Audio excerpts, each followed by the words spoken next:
আসসালামু আলাইকুম। আশা করি সবাই ভালো আছেন। সম্প্রতি সময়ে আমরা জানি যে আমেরিকাতে একটা শীতকালীন ঝড় বয়ে গেছে বা তীব্র শীত পড়েছে এবং একটা ঝড় সৃষ্টি হয়েছে। ঝড়টার নাম হচ্ছে ব্লাস্ট। এটা যুক্তরাষ্ট্রে এমনভাবে প্রবাহিত হয় বা প্রাকৃতিক দুর্যোগটা এমনভাবে প্রবাহিত হয় যেটা অত্যন্ত ভয়াবহ আকার ধারণ করে। তার আগেই একটু বলে নেই যে আমরা দেখেছি যে গত বছর যুক্তরাষ্ট্রের উপর একটা আহ, বনের মধ্যে অগ্নিপাত হয় এবং প্রায় কয়েকটি অঙ্গরাজ্য এটা অবধি চলতে থাকে এবং এটার ব্যাপ্তিকাল প্রায় মাস ব্যাপীর উপরে হয় এবং ক্ষয়ক্ষতি তুলনামূলকভাবে বেশি হয়। আমরা যদি দেখি যে গত বছর যে আহ, ধ্বংসের পথে অনেক মানুষজন আহ, হতাহত হয় এবং অগ্নিসংযোগ ঘটে। এটা কোনোভাবেই থামানো যাচ্ছিল না। মেক্সিকো, তারপরে আশেপাশের যে কিছু দেশ রয়েছে তারাও এই আগুন নিভানোর ক্ষেত্রে অংশগ্রহণ করে। কিন্তু এই বছরে আমরা যদি দেখি যে ছাব্বিশ সালের শুরুতে আমেরিকাতে একটা এই ঝড়টা শুরু হয় এবং এই ঝড়টা এতটাই বিপজ্জনক হয় যে 40টি অঙ্গরাজ্যের উপরে প্রবাহিত হয় এবং 20টা অঙ্গরাজ্য এটা বিপজ্জনক আকার ধারণ করে।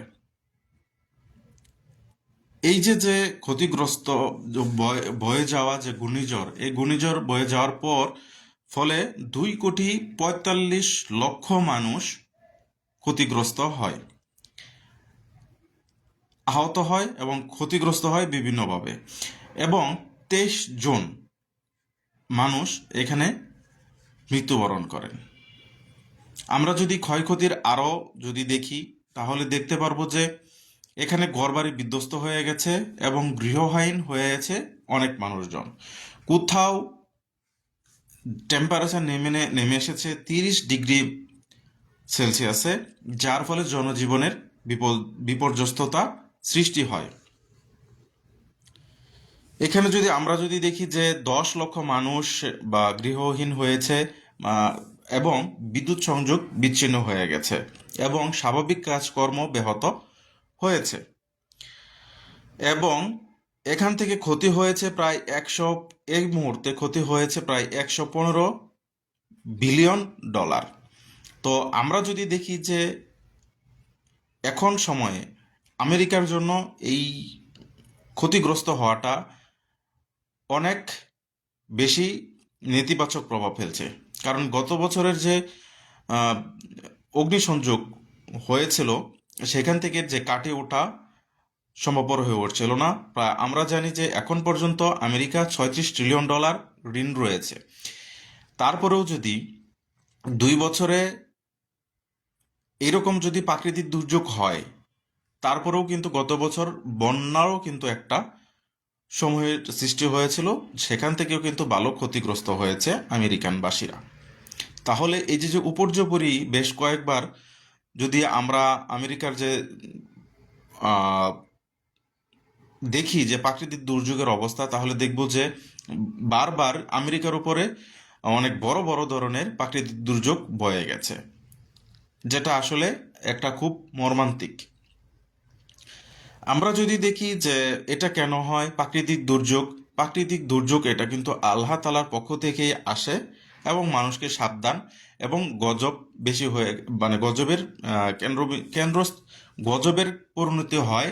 এটা হতে পারে আবার আল্লাহ তালার কোথাও পরীক্ষার হিসাবে এটা প্রস্তুত রাখেন।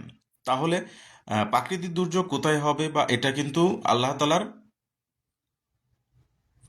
লিখে রাখেন কোথায় কোথাও কি হবে। সেক্ষেত্রে আমরা এটা আসলে বলতে পারবো না যে কেন আমেরিকানদের উপরে এরকম প্রাকৃতিক দুর্যোগ ঘটেছে, বা আমরা তাদেরকে এরকমভাবে বলতে পারবো না। তবে এখান থেকে আমাদের শিক্ষা নিতে হবে কোনো আমাদের যদি কোনো ভুল থাকে, কোনো পাপাচার থাকে, তাহলে সেখান থেকে বেরিয়ে আসতে হবে এবং এই প্রাকৃতিক দুর্যোগের জন্য আল্লাহ তাআলার কাছে আমাদেরকে মুক্তি কামনা চাইতে হবে এবং আমরা যেন আরও সতর্ক থাকি, পরিবেশের ভারসাম্য যেন রক্ষা করা হয় এটার দিকেও আমাদেরকে দেখতে হবে, না হলে প্রাকৃতিকভাবে আমাদের উপরে চোখ রাঙানি দেখাবে, যেটা আমরা আমেরিকার থেকে বুঝতে পারি বা দেখতে পারি। তাহলে আমরা এই যে যে আলোচনা দেখা গেল যে প্রতিনিয়তই যে আমেরিকার উপরে যে এরকম প্রাকৃতিক দুর্যোগ আসছে, এর জন্য আমেরিকানবাসীরা কিভাবে পদক্ষেপ নিবে এবং পরবর্তী সময়ে তাদের যে অবকাঠামো উন্নয়ন সেটা কিভাবে করবে, এই যে যে ঋণগ্রস্ত আমেরিকা, এটাই হচ্ছে একটা তাদের জন্য প্রধানত চ্যালেঞ্জ। সবাই ভালো থাকবেন এবং সুস্থ থাকবেন। সালাম আলাইকুম।